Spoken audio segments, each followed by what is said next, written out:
What's going on, everybody? Donnie here with another video, and yes, it's been a minute since I made a video, but I'm back for this mid-season take on who I think deserves to win the awards in the NHL. I feel like this is a controversial video with a lot of opinion-based argument, so if you disagree, don't hesitate to respond in the comments with your takes.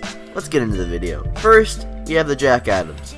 Last year's Jack Adams trophy went to John Tortorella of the Columbus Blue Jackets, and the way I see it, Gerard Gallant's got the Jack Adams basically locked as the coach of the year. Here's an interesting stat. If Vegas went 500 here on out, a mediocre 16-16-3, they would end up with 103 points. That 103 points is guaranteed a playoff berth and likely a division title in the first season of the existence of the club. Vegas isn't stopping there though, and at this point in the season, just after the halfway mark, Vegas is 1 point behind the league lead in points with a game in hand on the leading Lightning. That in itself is just insanity, and if it was any other team in the league with any history at all, John Cooper or Bruce Cassidy would probably get a tremendous amount of looks. As of now, with a roster of ragtag middle six forwards and bottom pair defensemen, Gallant has got the absolute most out of this team. The Golden Knights are second in goal differential, third in goals scored, sixth in goals against, on top of being dominant and outshooting opponents by 117 shots so far this year. Gerard Gallant has done everything he possibly could have to make this team great, and let me tell you, Vegas isn't going anywhere. Next up, we have GM of the Year.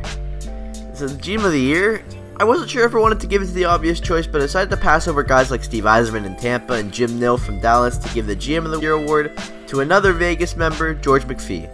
McPhee took a draft of generally mediocre pool players and grabbed value on value on value, grabbing guys like Jonathan Marchessault and William Karlsson, who are absolutely destroying expectations. The Golden Knights have 12 players over 15 points and have been blessed with insane goaltending thanks to McPhee's brilliance. McPhee claimed Malcolm Subban off of waivers, and Subban's put together an 11-2-1 record with a .914 save percentage as a rookie with minimal NHL looks before this season. It doesn't stop there though, with Marc-Andre posting a 12-3-2 record with an incredible .944 save percentage. 33-year-old Fleury is putting up the best numbers of his career thanks to McPhee placing lesser known but talented defensive players around him and hiring Gerard Gallant and his staff to coach the team. On top of current players, McPhee also has a busy offseason in terms of acquiring picks. The Golden Knights have acquired 4 extra second rounders, 2 extra thirds, 1 extra fourth, 2 extra fifths, and 1 extra sixth over the next 3 years through trades, thanks to McPhee working the trade market like an absolute champ. McPhee also drafted guys like Eric Brandstrom, Cody Glass, and Nick Suzuki, all of whom are candidates to be on the NHL roster within 2 or 3 years. The future is bright, might I even say golden for the Vegas hockey team.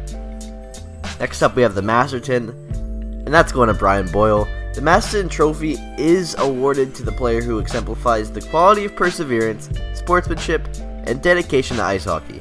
Brian Boyle was diagnosed with cancer late in the offseason, but that didn't stop him. Boyle's played in 36 games this season after battling cancer, being a massive spark to a good Devils team and being an amazing story for hockey fans everywhere.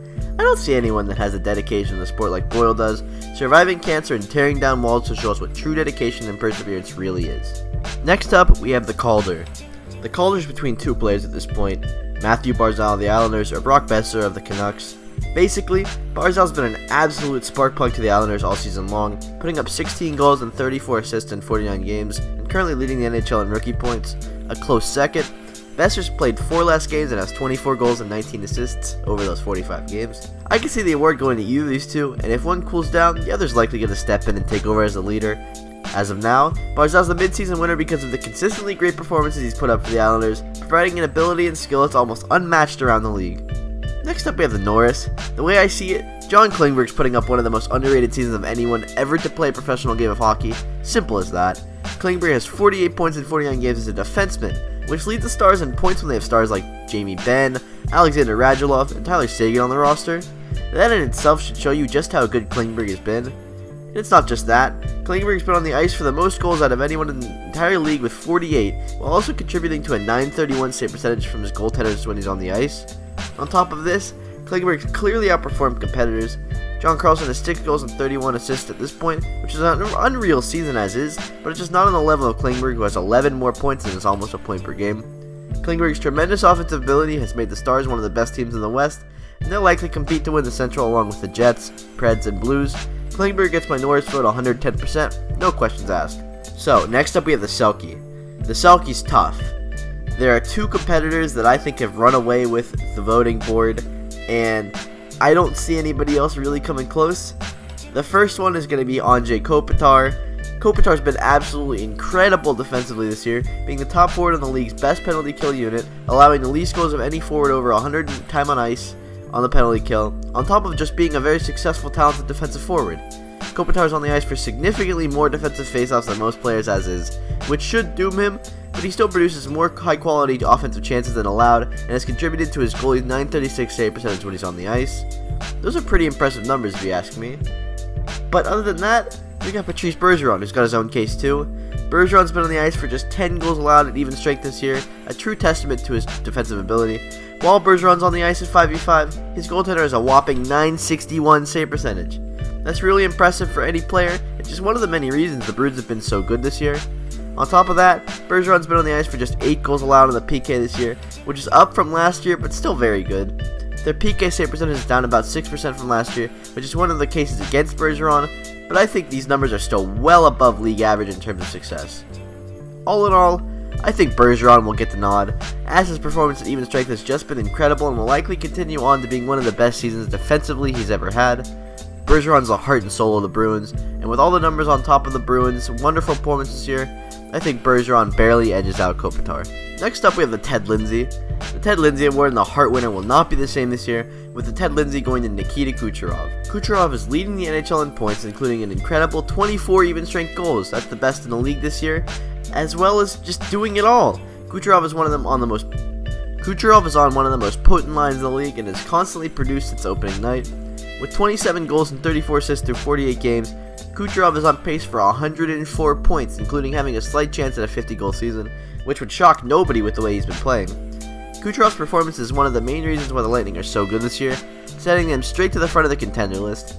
Kucherov's shot percentage is at an astounding 16.4%, is likely not going anywhere, so Kucherov gets the nod as the most outstanding player in the regular season. The Hart Memorial Trophy is awarded to the player that's most valuable to his team, and let me tell you, this award boiled down to 2 players.